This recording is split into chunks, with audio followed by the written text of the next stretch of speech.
In the middle of a crowded lunch hour at one of the city's most prestigious banks, a black waitress in a faded restaurant uniform placed a $10 million check on the counter. The branch manager froze not because of the amount, but because of who was holding it. Within minutes, security was called, accusations of fraud were made, and in front of everyone the check was torn in half and thrown at her chest. No one said a word. Then the front door opened and the manager's superior walked in. He looked at the woman and said one word, "Sir." Before we dive into this incredible story, if you're new here, welcome. This channel brings you stories that stay with you long after they end. Now let's get back to what happened next. The Rachel and Associates Bank stood like a monument to old money on the corner of Madison Avenue. Its marble floors polished to a mirror shine its brass fixtures gleaming under crystal chandeliers. At 12:30 on a Tuesday afternoon, the lobby hummed with the quiet transactions of the wealthy men in tailored suits checking their portfolios, women with designer bags, depositing checks that most people would never see in a lifetime. Kara Morgan walked through the front door, and the temperature in the room seemed to drop. She was 45 years old with skin the color of dark honey and hands that showed the wear of honest work. Her uniform, a faded blue polo with Mama's Kitchen stitched above the pocket, still carried the faint smell of bacon grease from the breakfast rush. Her shoes were sensible flats worn at the heels. No jewelry, no makeup. Her hair was pulled back in a simple bun. She had come straight from work because the check in her pocket had been waiting long enough. The lobby was designed to intimidate, and it succeeded with most people. But Kara walked to the counter with the steady gait of someone who had learned long ago that buildings were just buildings, no matter how much marble they used. She had stood in rooms far more impressive than this one, though no one here would ever guess it. The young teller behind the counter, his nameplate read, Frank Webb, looked up with a professional smile that flickered when he saw her uniform. He was maybe 25, fresh-faced, clearly new to the job. His eyes darted briefly to the security guard by the door before settling back on Kara. "Good afternoon," he said, his voice carrying that careful politeness reserved for people who didn't quite fit the usual clientele. "How can I help you today?" Kara reached into her pocket and placed a check on the marble counter. "I'd like to deposit this into my account." Frank looked down at the check. His professional composure cracked. The number staring back at him had 7 zeros after it. $10 million. His hand trembled slightly as he picked it up, examining it as though it might be a hallucination. The check was issued by a legitimate real estate holding company made out to Kara Morgan, signed and dated. Everything appeared to be in order, but nothing about the woman standing before him matched the figure on that slip of paper. One moment, please." Frank's voice cracked. "I need to get my manager." Kara nodded. She had expected this. Serena Hendricks arrived at the counter exactly 90 seconds later, her heels clicking against the marble with the precise rhythm of someone who believed every step she took was important. She was 38, blonde, impeccably dressed in a charcoal Armani suit. A strand of pearls hung around her neck, real ones, because Serena Hendricks would never wear anything fake. She had managed this branch for 3 years, and in that time, she had developed what she considered an invaluable skill, the ability to read people at a glance. Clothes, posture, accessories, speech patterns.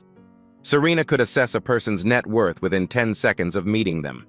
This skill had helped her climb from a middle-class upbringing to a corner office with a view of Central Park. It had never failed her. Until today.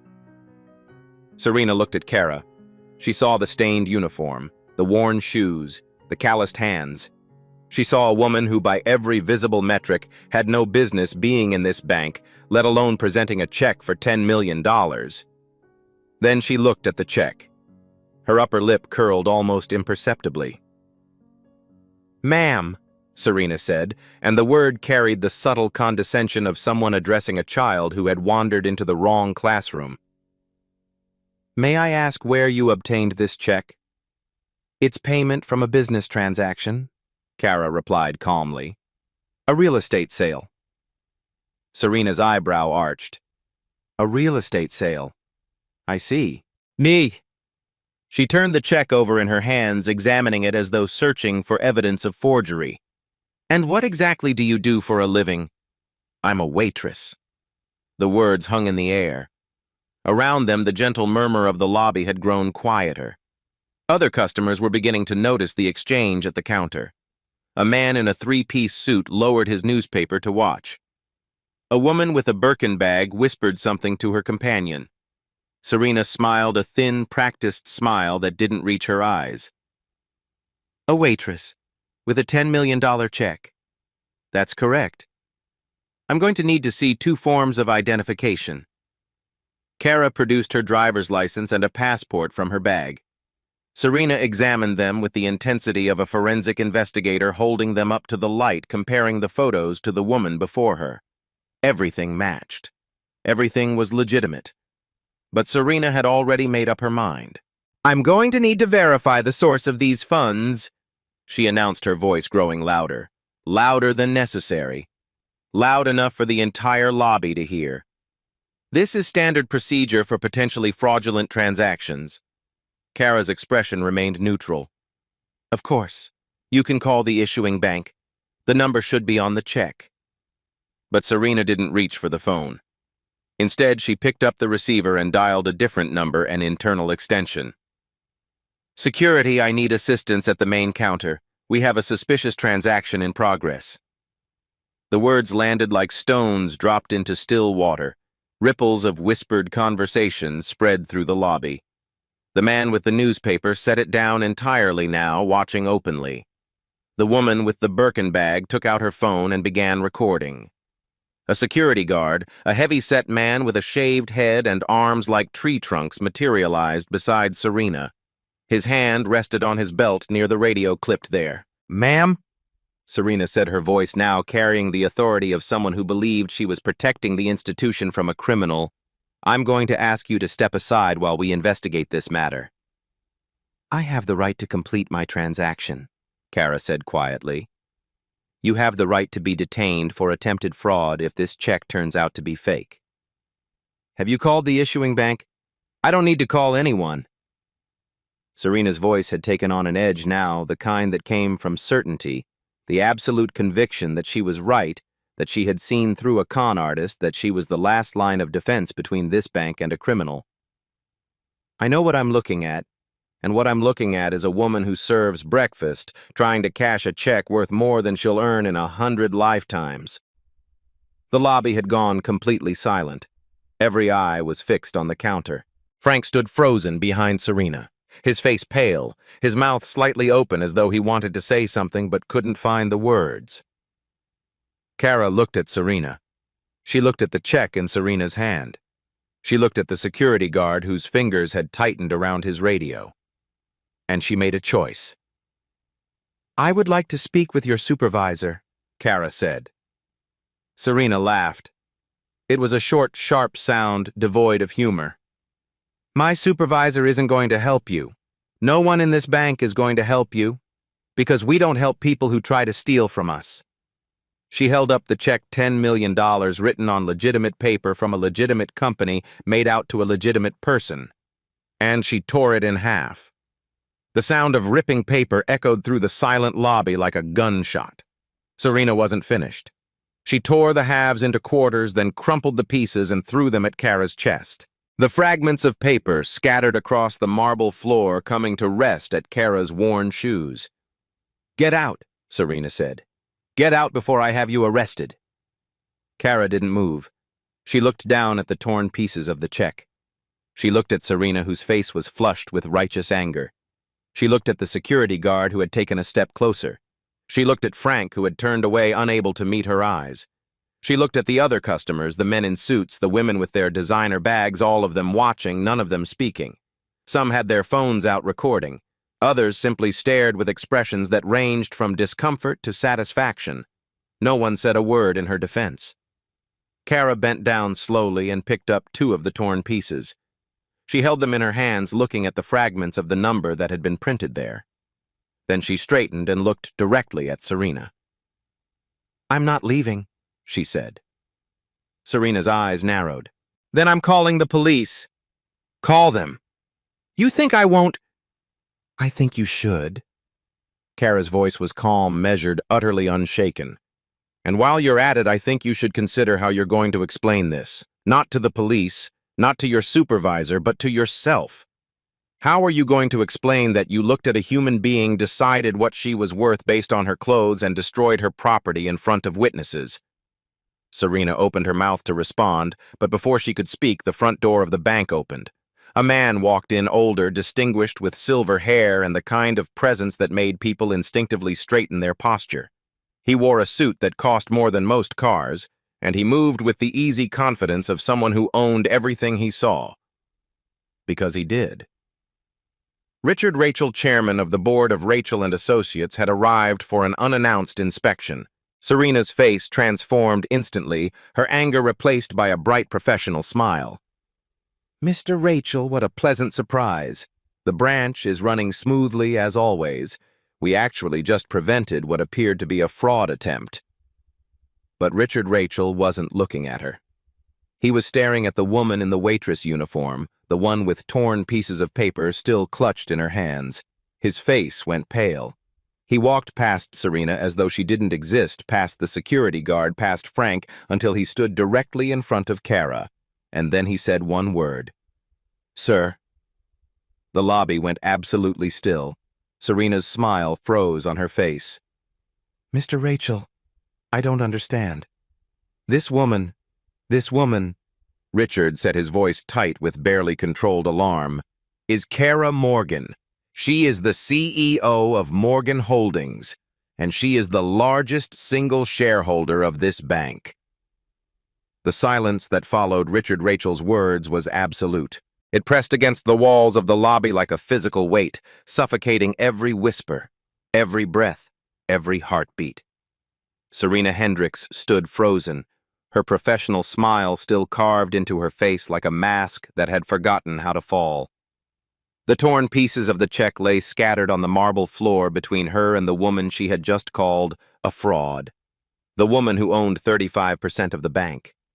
That's not possible," Serena whispered. Her voice sounded strange to her own ears, thin and distant. Richard Rachel didn't look at her. His attention remained fixed on Kara, and his expression carried something that Serena had never seen on his face before: fear. "Mrs. Morgan," he said, and each word was measured careful like a man walking across thin ice. "I had no idea you would be visiting us today. If I had known, you would have what—" Kara's voice was calm, almost gentle. "Rolled out the red carpet, called ahead to warn your staff." Richard's jaw tightened. "I would have ensured you received the service you deserve." "And what service does a waitress deserve, Mr. Rachel?" The question hung in the air, unanswered and unanswerable. Around them, the other customers had become statues, their phones still raised, still recording. The security guard had taken 2 steps backward, his hand no longer anywhere near his belt. Frank remained behind the counter, his face the color of fresh snow. Serena's mind raced, grasping for something, anything that could explain what was happening. "Mr. Rachel, there must be some mistake. This woman came in wearing— She said she was a waitress. The check was for $10 million. The check," Richard said slowly, "was legitimate. Wasn't it? I didn't verify." "You didn't verify?" Richard's voice dropped to a whisper that somehow carried more weight than a shout. "You tore up a $10 million check from our largest shareholder, without verification." Serena opened her mouth, but no words came out. For the first time in her career, she had nothing to say. Kara bent down and picked up another piece of the torn check, examining it as though it were a curious artifact. "You know what I found interesting, Mr. Rachel? Not that she assumed I was a criminal. That's happened before. It will happen again." She looked up, and her dark eyes held a depth that made Richard take an involuntary step back. "What I found interesting was how certain she was. She didn't even consider the possibility that she might be wrong." Richard turned to Serena with an expression that promised professional annihilation. "Mrs. Hendricks, my office. Now." "Actually," Kara said, "I'd like her to stay." Both Richard and Serena looked at her with identical expressions of surprise. "Mrs. Morgan, Richard began, I assure you we will handle this matter with the utmost. I'm sure you will. Kara's tone remained pleasant conversational. I'm sure that within the hour Mrs. Hendricks will be terminated. I'm sure that by tomorrow this branch will issue a formal apology. I'm sure that within a week there will be a settlement offer with enough zeros to make this all go away quietly. Richard's face confirmed every word. But here's my question, Kara continued. She took a step toward Serena, who flinched as though expecting a blow. If I weren't Kara Morgan, if I were exactly who you thought I was, just a waitress with a legitimate check, what would have happened to me? Serena's lips trembled. I was following protocol. What protocol tells you to tear up a customer's check without verifying it first? I made a judgment call based on what? Kara's voice sharpened for the first time. Based on my uniform, my skin. The fact that I don't carry a Birkin bag. She gestured toward the woman who had been recording on her phone, who quickly lowered it and looked away. If she had walked in with the same check, would you have torn it up? Serena didn't answer. She didn't need to. Richard stepped forward, positioning himself between the two women. Mrs. Morgan, please. Let's discuss this in private. I have a conference room upstairs. No. The word was quiet, but final. No, Kara repeated. I've spent 5 years living quietly, Mr. Rachel. 5 years since my husband died trying to understand something. She looked around the lobby at the marble floors, the crystal chandeliers, the well-dressed customers who wouldn't meet her eyes. He asked me once near the end if I knew how the world would treat me without the money, without the name. I told him it wouldn't matter. I told him people were fundamentally good. Her laugh was soft and sad. I was wrong. She had discovered this truth slowly over months and years of small indignities. The way store clerks followed her through aisles, the way taxi drivers passed her by, the way restaurant hosts seated her near the kitchen while white customers in jeans got window tables. She had kept a mental catalog of these moments, each one a data point, in an experiment she had never wanted to conduct. But today was different. Today she had hard evidence. Today she had witnesses. Today she had a choice. Mrs. Morgan, Richard said, and now there was a note of pleading in his voice. Whatever you want, compensation, a public apology, structural changes to our policies, we can discuss all of it. But surely you can understand the value of discretion. For everyone involved. Kara looked at him. She looked at Serena, whose mascara had begun to run in thin black lines down her cheeks. She looked at Frank, still standing behind the counter, his young face a battlefield of emotions. And she remembered. 5 years ago in a hospital room that smelled of antiseptic and dying flowers, James Morgan had held her hand with fingers that had grown too thin. 20 years of marriage, 2 children, 1 empire built from nothing, and it had all come down to a white room with machines that beeped out the rhythm of a failing heart. I spent my whole life building something. He had said, his voice barely above a whisper. We built it together. But I don't know if we ever really saw it. The world, I mean. The real one. The one where people have to fight just to be treated like human beings. She had told him he was being morbid. She had told him they had done good philanthropy scholarships, community programs. They had given back. But James had shaken his head. That's not the same thing. That's helping from above. I'm talking about being down there, in it, knowing what it actually feels like. He had died 3 weeks later. And Kara, after the funeral, after the lawyers, after the endless parade of people who wanted something from the widow of James Morgan, had made a decision. She sold their mansion and moved to a small apartment in Brooklyn. She stopped attending galas and board meetings. She found a job at a restaurant owned by a woman named Dorothy, who didn't ask questions and didn't care about resumes. She had lived for 5 years as close to invisible as a black woman in America could be. And now she stood in the lobby of a bank she partially owned, holding the torn pieces of a check, facing a choice between privacy and principle. If I let you handle this quietly, Kara said slowly.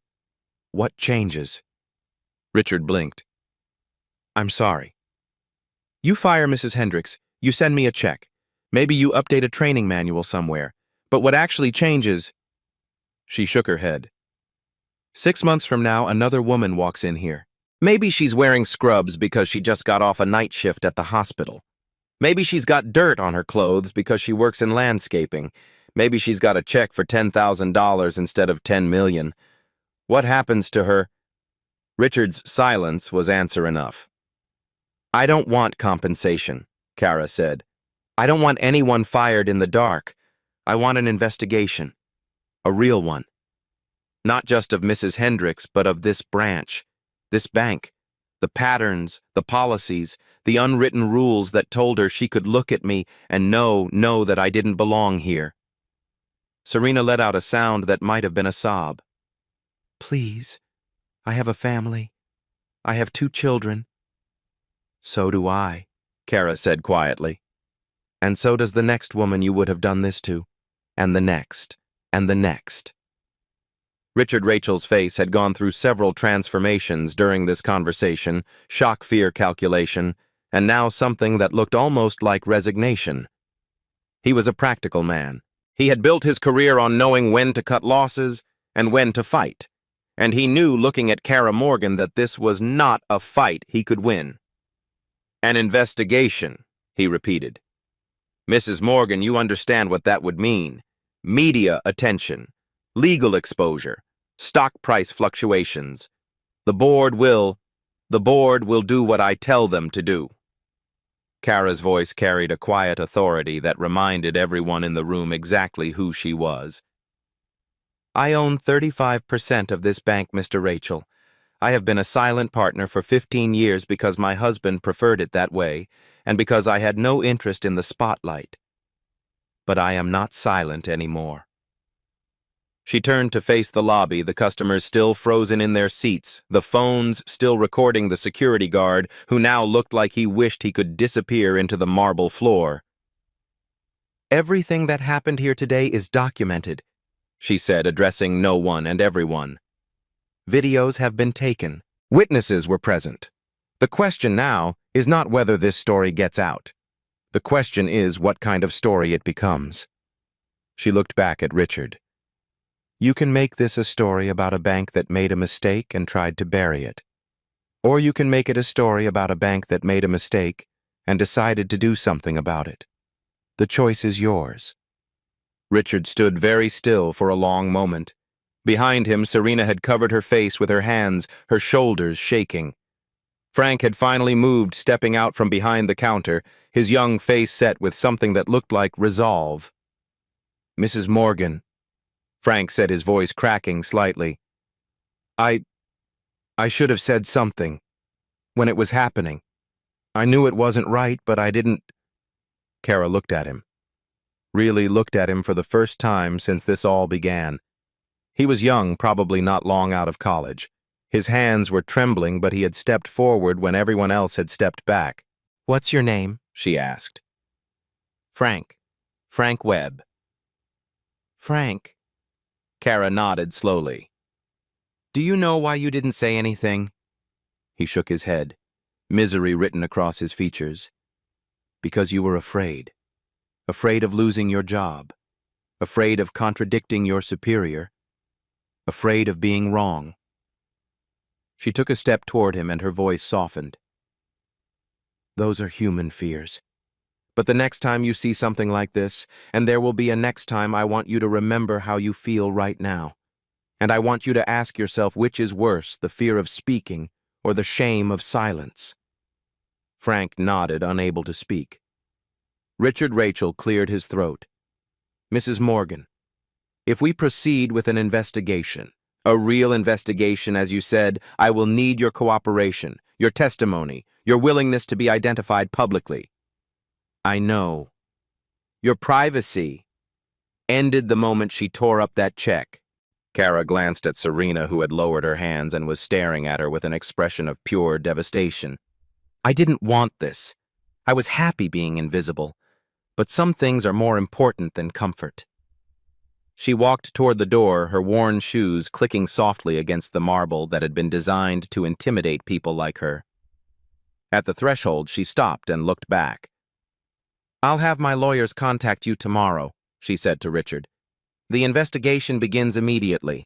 And Mr. Rachel, yes. The next time a woman walks into this bank in a uniform holding a check that seems too large for someone like her, I want your staff to remember this day. I want them to remember that they have no idea who they're looking at. And I want them to treat her with respect anyway, not because she might be rich, not because she might be powerful, but because that's what human beings deserve." She pushed open the door and stepped out into the afternoon sun, leaving behind a lobby full of people who would never forget what they had witnessed. Inside Richard, Rachel turned to Serena Hendricks, who stood trembling amid the scattered pieces of a $10 million check. "Get your things," he said quietly, "and pray that when this is over, you still have a career to salvage." But even as he spoke, he knew that nothing would be the same. Not for Serena, not for the bank, and not for the woman in the waitress uniform who had just walked out the door carrying with her the weight of a truth that could no longer be ignored. The video hit social media before Kara had even reached her apartment in Brooklyn. By evening, it had been viewed 2 million times. By the next morning, that number had quadrupled. The footage was shaky, captured on a dozen different phones from a dozen different angles, but the story it told was unmistakable. A black woman in a waitress uniform standing calmly while a bank manager tore up her check and threw it at her chest. The internet did what the internet does. Within 48 hours, amateur investigators had identified Serena Hendricks, found her LinkedIn profile, her Instagram account, her children's school. They had dug up every detail of her life and spread it across forums and comment sections with the gleeful cruelty of a mob that believed itself righteous.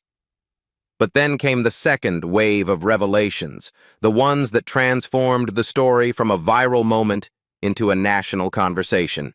Kara Morgan, the woman in the video, was not just a waitress. She was the CEO of Morgan Holdings, a real estate investment empire worth over $4 billion.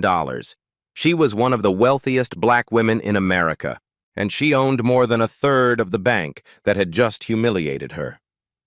The story exploded. News anchors debated it on morning shows. Op-ed writers dissected it in major newspapers. The question that echoed through every conversation was the same one Kara had asked in that marble lobby: if a billionaire could be treated this way, what happened to everyone else? The Consumer Financial Protection Bureau announced an investigation within a week. Rachel and associates, facing a public relations catastrophe, cooperated fully. What the investigators found confirmed what Kara had suspected all along. Over the past decade, customers of color at the Madison Avenue branch had been flagged for additional verification 4 times more often than white customers with identical financial profiles. The patterns were consistent, documented in thousands of transaction records. Black and Latino customers were more likely to be questioned about the source of their funds, more likely to be asked for additional identification, more likely to have their transactions delayed or denied. It was not a single act of prejudice. It was a system. The public hearing took place on a gray Tuesday morning 3 months after the incident. The conference room was packed with reporters, advocates, and cameras. Kara sat at the witness table wearing a simple navy dress. The first time in 5 years she had dressed like the woman she used to be. Serena Hendricks sat at a separate table flanked by lawyers. She looked smaller than Kara remembered, diminished somehow, as though the weight of the past 3 months had compressed her into a lesser version of herself. The committee chairman, a silver-haired congressman from Ohio, called the hearing to order. He turned first to Serena. "Mrs. Hendricks, can you explain to this committee what criteria you used to determine that Mrs. Morgan's check was fraudulent?" Serena's voice was barely audible. "I made an assessment based on the information available to me at the time." "What information was that?" Her appearance, her stated occupation, the size of the transaction." "Did you contact the issuing bank to verify the check?" "No." Did you run any standard verification procedures before destroying a customer's property? No. Mrs. Hendricks. The congressman leaned forward. If a white man in a business suit had presented the same check, would you have torn it up? Serena's lawyers whispered urgently in her ear, but she waved them off.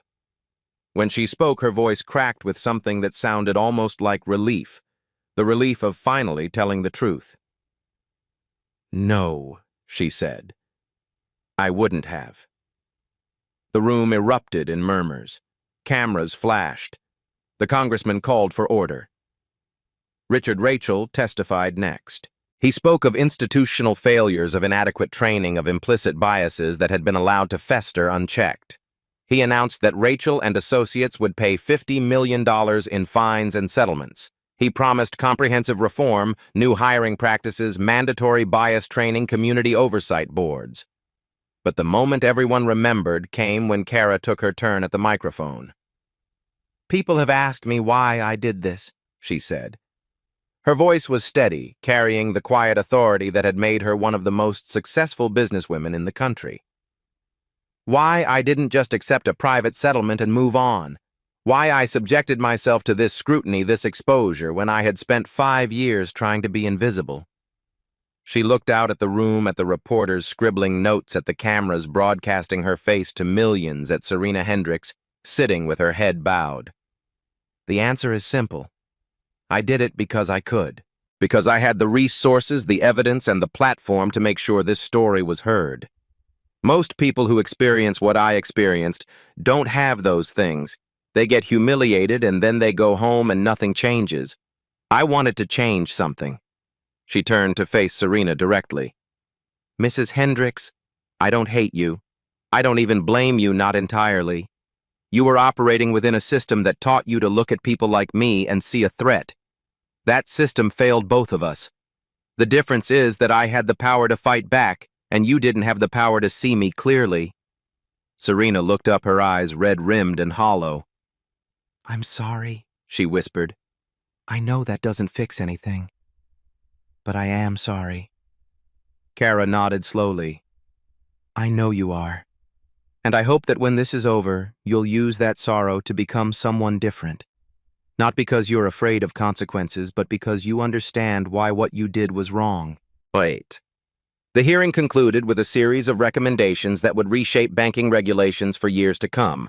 Rachel and Associates became a cautionary tale studied in business schools and diversity seminars across the country. But the aftermath played out in smaller ways, too.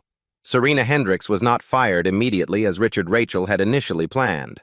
At Kara's request, she was instead required to complete an extensive program on unconscious bias and to spend 6 months working with community organizations that served low-income customers.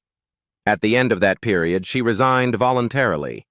Her resignation letter, which was later published with her permission, contained a single paragraph that would be quoted in articles and textbooks for years afterward. I spent my entire career believing I could judge people accurately at a glance. I was proud of this ability. I built my success on it. But I was wrong. I looked at Kara Morgan and saw a waitress who didn't belong in my bank. I never considered that my bank didn't deserve her. I am resigning not because I was caught, but because I no longer trust my own judgment. That is not a failure I can fix with training. It is a failure I must live with and learn from every day for the rest of my life. Frank Webb, the young teller who had frozen behind the counter that day, testified during the investigation. He confirmed that Serena had made no attempt to verify the check before destroying it. He described his own paralysis, his fear, his shame. After the hearing, Kara met with him privately. You spoke up when it counted, she told him. That took courage. Frank shook his head. It took you showing me what courage looked like first. 18 months later, Frank was appointed head of customer experience training for Rachel and Associates, responsible for teaching new employees how to treat every customer with dignity, regardless of appearance. He kept a photo on his desk, a newspaper clipping from the day of the hearing showing Kara walking into the building. Underneath it, he had written a single sentence: "You never know who you're looking at." The final scene of the story took place 6 months after the hearing on an unremarkable Thursday afternoon. Kara walked into a small community bank in Brooklyn 3 blocks from her apartment. She was wearing her mama's kitchen uniform, having just finished the lunch shift. Her shoes were the same worn flats she had worn that day at Rachel and Associates. She approached the counter and placed a check in front of the teller, a young black woman with natural hair and a warm smile. "I'd like to deposit this, please," Kara said. The teller picked up the check. It was for $500 tip money Kara had saved over the past few months. "Of course, ma'am," the teller said. She processed the transaction with quick, efficient movements, then looked up with a genuine smile. "Is there anything else I can help you with today?" Kara looked at this young woman who had asked no questions about her appearance, demanded no explanation for her uniform, made no assumptions about who she was or what she deserved. "No," Kara said softly. "That's everything. Thank you." She walked out of the bank and stood on the sidewalk for a moment, feeling the spring sunshine on her face. The street was busy with the ordinary rhythms of Brooklyn life.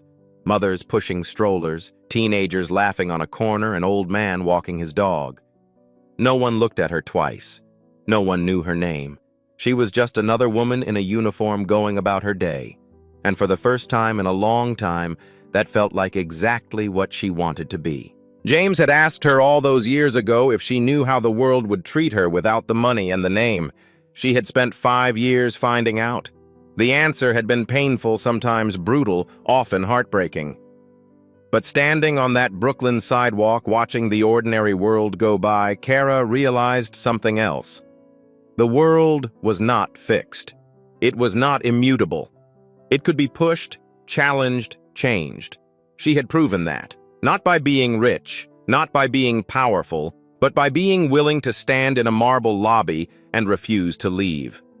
Respect, she understood now, should never be something you had to earn by revealing your bank balance. It should be the default, the starting point, the minimum standard of human interaction. She had spent 5 years learning that lesson. Now perhaps a few more people had learned it too. Kara Morgan adjusted her uniform, smoothed down her apron, and walked home. Tomorrow, she would be back at Mama's kitchen serving breakfast to strangers who would never know her story. And that was exactly as it should be. Thank you for staying with this story until the very end. If it moved you, made you think, or stayed with you even for a moment, that means everything to us. We pour our hearts into every story we share, and knowing you're here makes it all worthwhile. If you haven't already, consider subscribing so you won't miss the next one. Until then, take care of yourself, and remember, you never know who you're looking at.